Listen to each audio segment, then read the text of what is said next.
حضرت موسیٰ علیہ السلام کو والدہ نے صندوق میں بند کر دیا، دریا کے لہروں کے حوالے کر دیا۔ دوسری جانب فرعون نے صندوق پکڑ لیا، صندوق کھولا، کھولتی ہی دیکھا خوبصورت بچہ انتہائی سکون اور اطمینان کی حالت میں لیٹا ہوا ہے۔ فرعون کی بیوی نے دیکھا، دیکھتے ہی فوراً بول پڑی، قرۃ عین لی ولک، یہ میری اور تیری آنکھوں کی ٹھنڈک ہے، اس بچے کو میں نے دیکھا، میری آنکھیں ٹھنڈی ہو گئیں۔ فرعون نے کہا، یکون لک واما انا فلا حاجت لی فی ہے، یہ تیری آنکھوں کی ٹھنڈک تو ہوگی، مجھے اس کی کوئی ضرورت نہیں ہے۔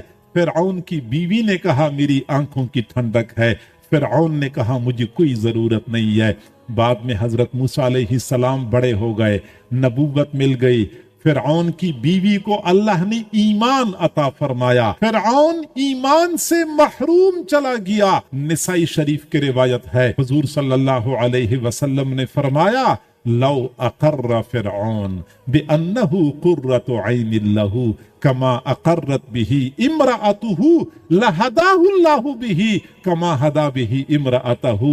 اگر فرعون بھی ایسا ہی اقرار کر لیتا کہ یہ میری آنکھوں کی ٹھنڈک ہے، جیسا کہ فرعون کی بیوی نے اقرار کر لیا، اللہ تعالیٰ فرعون کو بھی ایسی ہی ہدایت سے نوازتا جیسا کہ فرعون کی بیوی کو ہدایت سے نواز۔ بس محبت کی نظر سے دیکھا، اللہ نے ایمان کی دولت عطا فرمائی۔ تو میرے بھائیو، جن ذرائع سے ہم تک ایمان پہنچا ہے ان کے ساتھ تعلق مضبوط کریں۔ اور میں معذرت کے ساتھ عرض کروں، آج ایک منظم منصوبے کے تحت مسلمانوں کو مسجد اور مدرسے سے متنفر کیا جا رہا ہے، جھوٹے پروپیگنڈے کے ذریعے لوگوں کو مسجد اور مدرسے کے بارے میں بدگمان کیا جا رہا ہے۔ دین کا کام کرنے والے علماء اور مشائخ سے دور کیا جا رہا ہے منظم منصوبے کے تحت۔ اور جو لوگ اس پروپیگنڈے سے متاثر ہو گئے اور وہ علماء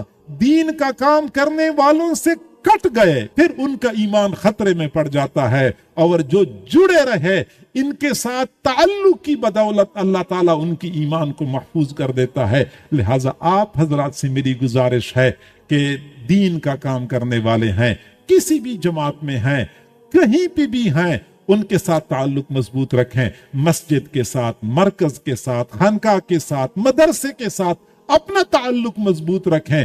کم از کم ہم بڑے ولی نبی بن سکے، ہوا میں اڑنے والے نبی بن